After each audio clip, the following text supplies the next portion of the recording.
Salute, লাল salute পাঠালাম, কলিজা জয় করে ফেলছে।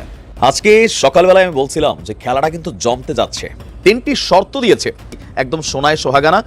হঠাৎ করে নেকড়ের পাল যদি শান্ত হইয়া ঝুইকা যায়, আপনি দেখেন যে এদের মানে আল্লাহ প্রদত্ত চরিত্রটা কি, হিংস্রতা, এরা স্বীকার করে। তো সেই হিংস্র জাতিটা হঠাৎ করে যদি ভদ্র হইয়া এরকম মিষ্টি মিষ্টি কথা বলে, তাহলে বুঝতে হবে ডাল মে কুচ কালা না, ডাল পুরাটাই কালা হে। এই খবর বাংলাদেশের মানুষ কোনোদিনই শুনেও নাই। দুটি কথা আপনাদের শোনাবো। প্রথমটা একটু পজিটিভ দিয়েই শুরু করি, নেগেটিভটা পরে বলি। পজিটিভটা হচ্ছে তাদের 85 বছর ইতিহাসে অন্যতম শ্রেষ্ঠ কাজ আনুষ্ঠানিকভাবে শুরু করে দিয়েছে। এটা আগে ওইভাবে শুরু করেনি, এখন শুরু করে দিয়েছে। অর্থাৎ 85 বছরে যা করেনি এবার করতে হবে। সবসময় সবকিছু করতে হয় না, সব রোগের চিকিৎসা তো এক না। পিঠের চামড়া থাকবে না, পিঠের চামড়া তুলে ফেলাবে ভাই। কারা তুলবে জানেন? ওই 36 দিনে দেখেন ইন্ডিয়াকে পরাজিত করছে, ইন্ডিয়ার দালালদেরকে পরাজিত করছে। আপনারা যারা আবার ওই অ্যাঙ্গেলে যাবেন তাদেরকে পরাজিত করতে 36 দিন লাগবে না ভাই, 36 দিন লাগবে না, 36 ঘন্টাই এনাফ। আমি মনে করি 36 ঘন্টাই এনাফ। ভারতের উত্তর পূর্ব অংশ নিয়ে পাকিস্তানের জেনারেলকে উপহার দিয়েছেন ইউনূস। কি ফন্দি আছে দুই দেশ। ভারতের উত্তর পূর্বে 7টি রাজ্য বাংলাদেশের অংশ। বৈঠক করলেন ইউনূসের সঙ্গে, সেখানে প্রতিরক্ষা সম্পর্ক সহযোগিতা জোরদার করবেন, এটা ভারত কিছুতেই মেনে নিতে পারতেছে না, না মানে স্বাভাবিক। শেখ হাসিনার একজন নম্র ভদ্র ছদ্মবেশী একজন সাপোর্টার, ফেসিজমের সাপোর্টার, ভারতীকরণের সাপোর্টার, তার নাম হচ্ছেন খালেদ মহিউদ্দিন ভাই। আমরা আমাদের এই মিনি হিটলার ভারতবর্তী সরকার বেসিক্যালি একটু পাকিস্তান ঘেঁষা। এখন এই শব্দগুলো কেন আসে, তিনি কি পাকিস্তান গেছেন? না, পাকিস্তানের যে আনাগোনা বাংলাদেশে শুরু হয়েছে, যেটা আওয়ামী লীগ সরকারের সময় ছিল না, তো সেই ক্ষেত্রে বলা হচ্ছে তখন ভারতের আধিপত্য ছিল, এখন পাকিস্তানের আধিপত্য। এমনকি ডক্টর ইউনূসের এই সরকারকে পাকিস্তান ঘেঁষা একটা সরকার হিসাবে অনেকেই ভাবেন, কারণ এখানে জামাত ইসলাম সহ আরো অনেকগুলো ইসলামিক রাজনৈতিক দল তারা সরকারের মধ্যে ভালো প্রভাব বিস্তার করেন, অনেকের ধারণা। তো অন্তর্বর্তী সরকারের প্রধান উপদেষ্টা ডক্টর ইউনূস, ওনার সাথে গতকালকে সাক্ষাৎ করেছে পাকিস্তানের জয়েন্ট চিফস অফ স্টাফ কমিটির চেয়ারম্যান জেনারেল শাহির শামদাদ মির্জা। কেন এই সিদ্ধান্ত বা হঠাৎ করে প্রধান উপদেষ্টার সাথে দেখা করতে হলো তার? 25শে অক্টোবর রাতে রাষ্ট্রীয় অতিথি ভবন যমুনায় প্রধান উপদেষ্টার সাথে সাক্ষাৎ করেছে পাকিস্তানের যৌথ বাহিনীর প্রধান। আর প্রধান উপদেষ্টার উপপ্রেস সচিব আবুল কালাম আজাদ তিনি এই তথ্য দিয়ে বলছেন যে সাক্ষাৎকালে এখানে কি কি আসলে চুক্তি হয়েছে বা আলোচনা হয়েছে। আলোচনাটা হয়েছে দ্বিপক্ষীয় বাণিজ্য, আমি এটার পক্ষে, বিনিয়োগ এটার পক্ষে, প্রতিরক্ষা সহযোগিতা। এখন এটার একদিকে পক্ষে আরেকদিকে বিপক্ষে, ভারতের বেলায় একদিকে পক্ষে আরেকদিকে বিপক্ষে। কেন? কখনো আমাদের যদি ঝামেলা হয় এই দেশগুলোর সাথে হবে। আমরা যদি মেশিনারিজ কিনি, এমন এমন জিনিস আছে ক্রয় লাগে, এই দুই দেশের বাহিরে গিয়া যে দেশের সাথে মানে ধরেন ভবিষ্যতে কখনো কোনো নেগেটিভিটি হলে আমার কাছে কোন মেশিনটা, সেটা কিভাবে চালায়, এটার সফটওয়্যার কি, এটা কিভাবে হ্যাং করা লাগে, এগুলো এইসব মিত্রদেশ থেকে ক্রয় ট্রয় বা এগুলো আনলে আবার আর একটা মেশিন দিল, এটার মধ্যে তো অনেক কিছু প্রযুক্তিগত লাগাই দিতে পারে। বাংলাদেশ এখনো এত ডেভেলপ হয় না যে এগুলাতে আমরা খুব বেশি উস্তাদ, কারণ অনেক কিছু তো দেখি। তো সেই জায়গা থেকে প্রতিরক্ষা ইস্যুটা অবশ্যই একটু গুরুত্বপূর্ণ। তো বলা হচ্ছে যে দ্বিপক্ষীয় বাণিজ্য, বিনিয়োগ এবং প্রতিরক্ষা সহযোগিতা ক্রমবর্ধমান গুরুত্ব সহ বাংলাদেশ পাকিস্তান সম্পর্কের বিভিন্ন বিষয়ে আলোচনা করে। এছাড়া ঐতিহাসিক, সাংস্কৃতিক, জনগণের মধ্যে যে সম্পর্ক, সে নিয়েও আপনার উভয় দেশ একাধিক খাতে সহযোগিতা জোরদার করার আগ্রহ প্রকাশ করেন। আর দুই দেশের মধ্যে বিপুল সম্প্রসারণ, ব্যবসা বাণিজ্য এগুলোকে করারও একটা প্রেক্ষাপট তৈরি হয়। তো তার যে বক্তব্য ছিল পাকিস্তানের, যে আমাদের দুই দেশ একে অপরকে সমর্থন করবে। করাচি এবং চট্টগ্রামের মধ্যে দ্বিমুখী শিপিং রুট ইতিমধ্যে চালু হয়ে গেছে এবং ঢাকা করাচি সরাসরি ফ্লাইট কয়েক মাসের মধ্যেই চালু হবে। মধ্যপ্রাচ্য এবং ইউরোপে উত্তেজনা প্রশমনের উপর তারা এখানে বক্তব্য দেন। ভুয়া তথ্য, সামাজিক যোগাযোগ মাধ্যমে অপব্যবহারের মাধ্যমে শান্তি এবং স্থিতিশীলতা নষ্ট করে এমন প্রবণতা নিয়েও এখানে তারা আলোচনা করেন। তো ডক্টর ইউনূস বলছেন, ভুয়া খবর এবং ভুল তথ্য সোশ্যাল মিডিয়ায় ছড়িয়ে পড়ছে, এটি বিশৃঙ্খলা তৈরি করার জন্য ব্যবহার করা হচ্ছে, একটা সম্মিলিত প্রয়াস দরকার। তো এখানে আমাদের নিরাপত্তা উপদেষ্টা যিনি জাতীয় আছেন ডক্টর খলিল, সিনিয়র সচিব ছিলেন, বাংলাদেশে নিযুক্ত পাকিস্তানের হাই কমিশনার ইমরান হায়দারও ছিলেন। এটা নিয়ে আবার সোশ্যাল মিডিয়াতে অনেক আলোচনা সমালোচনা তৈরি হয়ে গেছে।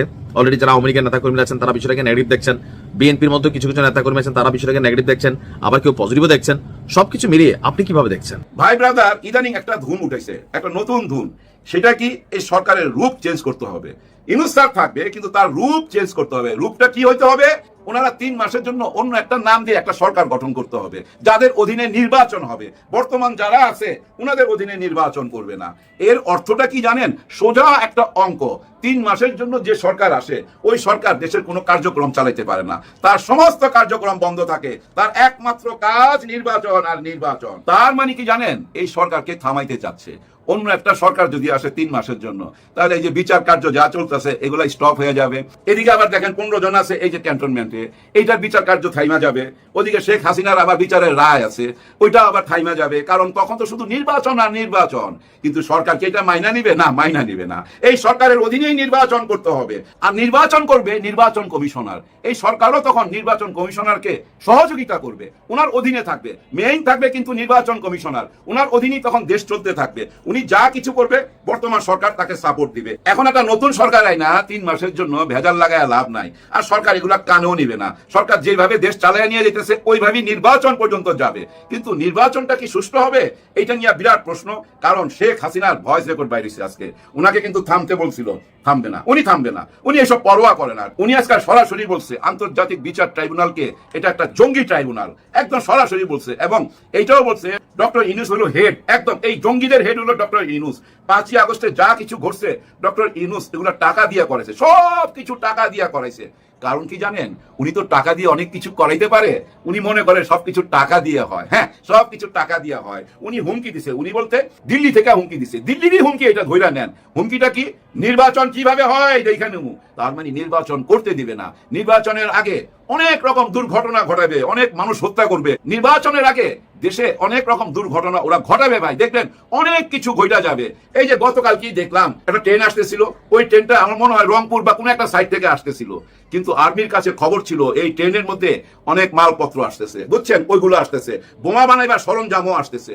ট্রেনটা যখন এই স্টেশনে ঢুকে, ঢাকার কোনো একটা স্টেশনের মধ্যে যখন ঢুকতেছে, হঠাৎ করে চারিদিক থেকে আর্মি ঘিরা ফেলাইলো, সঙ্গে ভাই 10-15টা কুকুর পুরা ট্রেনের মধ্যে ঢুকা গেল। ট্রেনের মধ্যে ঢুকা দেখেন ঠিকই বাইর করছে পিস্তল, গুলি আর ওই যে বোমা বানাবার সরঞ্জাম। এগুলা কেন আনতেছে জানেন? এগুলো আনতেছিল এই নির্বাচনটাকে বানচাল করার জন্য। নির্বাচনে তারা বহুত গন্ডগোল করতে চাইবে, কিন্তু গন্ডগোল কি করতে পারবে? না, করতে পারবে না। পিঠের চামড়া থাকবে না, পিঠের চামড়া তুলে ফেলাবে ভাই। কারা তুলবে জানেন? এই আইন বিভাগ। আপনারা কি মনে করছেন এই আর্মি পুলিশ এরা চুপচাপ দেখা যাবে? না না, দেখা যাবে না। সবাই ভিতরে ভিতরে তৈরি হইতেছে। এখন প্রশ্ন করতে পারেন, গত 15 মাসে তো ভাই কিছুই দেখলাম না, এমন কিছু চোখে পড়লো না। সবচেয়ে বড় রংবাজ কে ভাই? পুলিশ সবচেয়ে বড় রংবাজ। যখন পুলিশ ঘুরা দাঁড়াবে না তখন টের পাবি, পিঠের চামড়া থাকবে না। এই আর্মি যখন ঘুরা দাঁড়াবে পিঠের চামড়া থাকবে না, এটা মনে রাখো ভাই। তোমরা ভাবছো যা ইচ্ছা তাই করে বেড়াইবা। ভাই ব্রাদার, আপনারা তো জানেন 5ই আগস্টের আগে এই পুলিশ প্রশাসনকে, এই আর্মিকে, এই র্যাবকে কিভাবে ব্যবহার করছে শেখ হাসিনা। এইসব অপকর্মেতে অনেকে নিজের ইচ্ছায় জড়াইছে, অনেকে উপরের চাপে জড়াইছে, চাকরি বাঁচাইবার জন্য জড়াইছে। কিন্তু এটা যে অন্যায়, এটা তো ভাই প্রমাণ হয়ে গেছে। এটা ভুল, এটা ভুল, এই জুলুম হারাম, এটা এখন সবাই বুঝতে পারছে।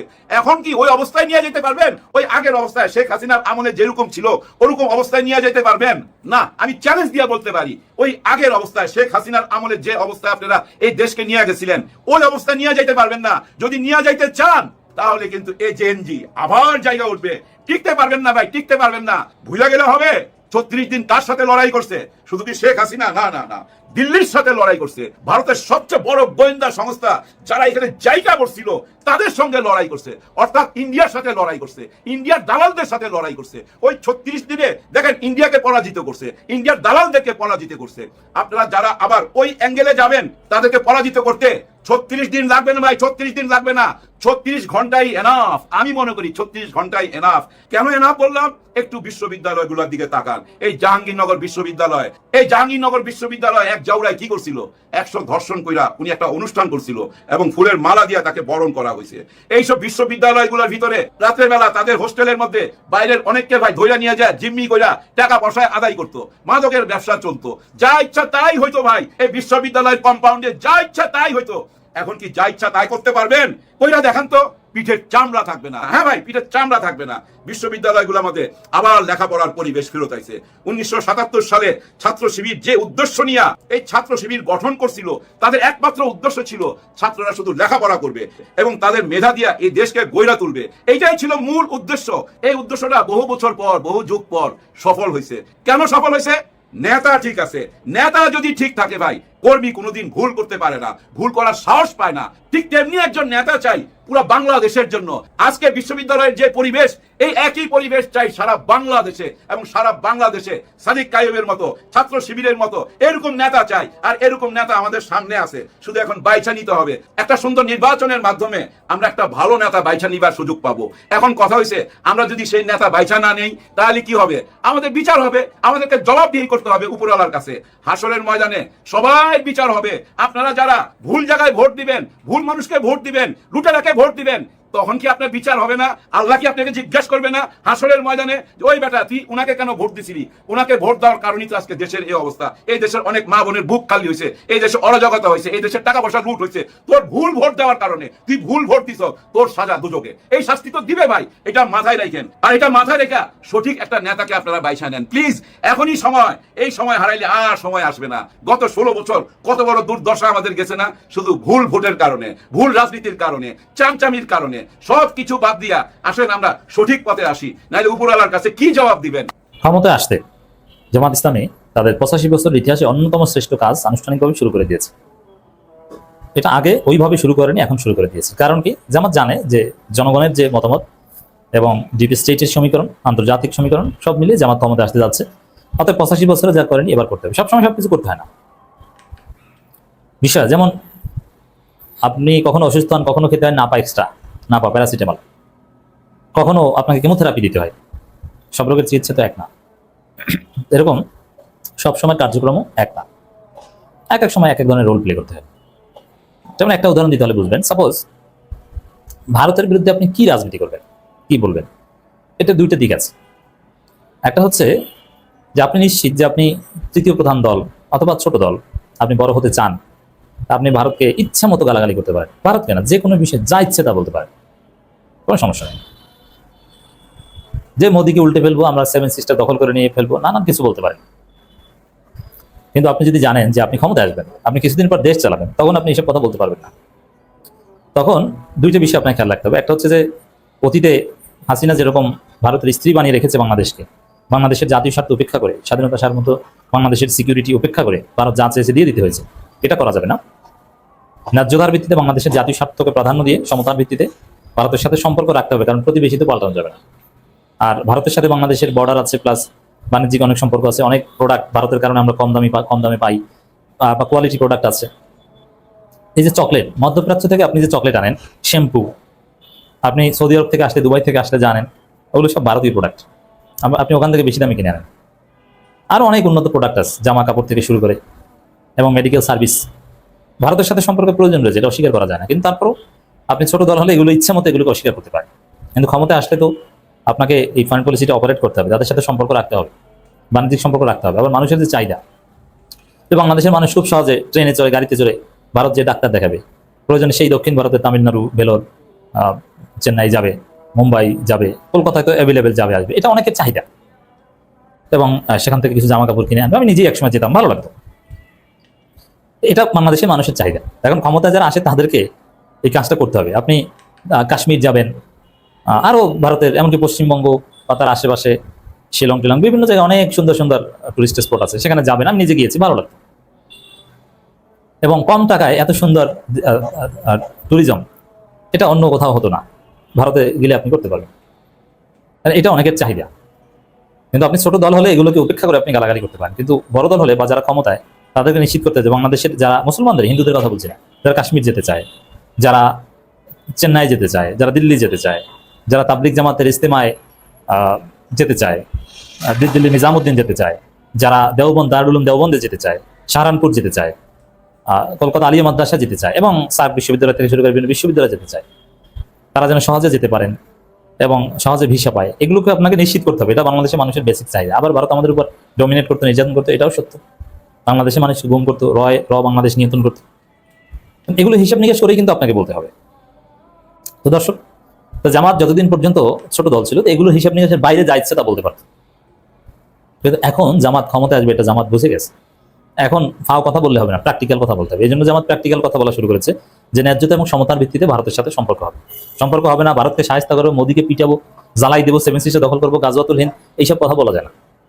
এখন ক্ষমতা আসবে, ন্যায্যতার ভিত্তিতে সম্পর্ক রাখতে হবে। জামাত এটা বলছে, অতীতে এরকম কথা কখনো বলেনি, এবং বলার প্রয়োজন হয়নি, অতীতে এই সিচুয়েশন আসেনি। এটা একটা। আর একটা হচ্ছে জামাতের ফিমেল উইং, নারী উইং। জামাতের নারী উইং সেই মৌলানা মওদুদী জমানা থেকে ছিল, কিন্তু এটা কখনো দৃশ্যপটে ছিল না, 85 বছরের দৃশ্যপটে ছিল না। They were always underground, behind the scene. তাদেরকে সিনে আনার প্রয়োজন কখনো পড়েনি। জায়েজ, শরীয়ত মেনে, কন্ডিশন মেনে যে কোনো কাজ তারা করতে পারবে, ইসলাম এলাও করে, কিন্তু জায়েজ কাজও সবসময় করতে হয়। জায়েজ কাজ না করাটাই অনেক ক্ষেত্রে হেকমত বা নিরাপত্তা।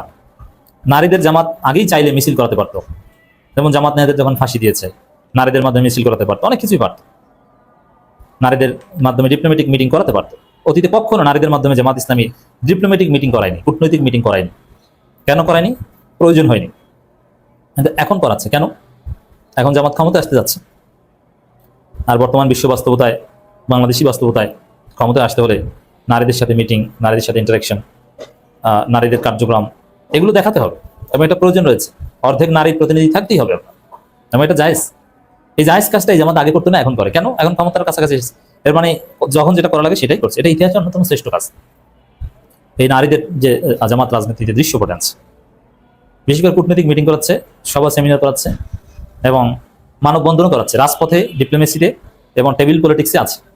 কিছুদিন পরে এই বিষয়ে আমরা পরামর্শ দিয়েছি এবং তালিকা দিয়ে এসেছি আমি নিজে, যে কয়েকজন জামাতের নারী নেত্রী তাদেরকে টকশোতে পাঠাতে হবে। তা টকশোতে প্রয়োজন হিজাব করে মুখ আটকে কথা বলবো। জামাতের নারী নেত্রীদের চাইতে যোগ্য নারী পলিটিশিয়ান বাংলাদেশে অকল্পনীয়, ধারে কাছেও করে। কারণ জামাতের নারী নেত্রী কারা? FCPS doctor, MD doctor, professor, PhD doctor, senior আইনজীবী, আছেন ইঞ্জিনিয়ার, বিশ্ববিদ্যালয় প্রফেসর, সরকারি কলেজের অবসরপ্রাপ্ত প্রফেসর, কলেজের প্রিন্সিপাল, হাই স্কুলের প্রিন্সিপাল, প্রাইমারি স্কুলের অবসরপ্রাপ্ত শিক্ষিকা। এভারেজ একদম প্রত্যন্ত ওয়ার্ড পর্যায়ে যিনি জামাতের দায়িত্বশীল, তিনিও মাস্টার্স পাস এবং মাদ্রাসার শিক্ষিকা, এই টাইপের। তো জামাতের এরকম যোগ্য নারী নেতৃত্ব আছে, তাদের ধারে কাছেও কারো যোগ্যতা নেই। তারা মিডিয়ায় প্রতিনিধিত্ব করবে।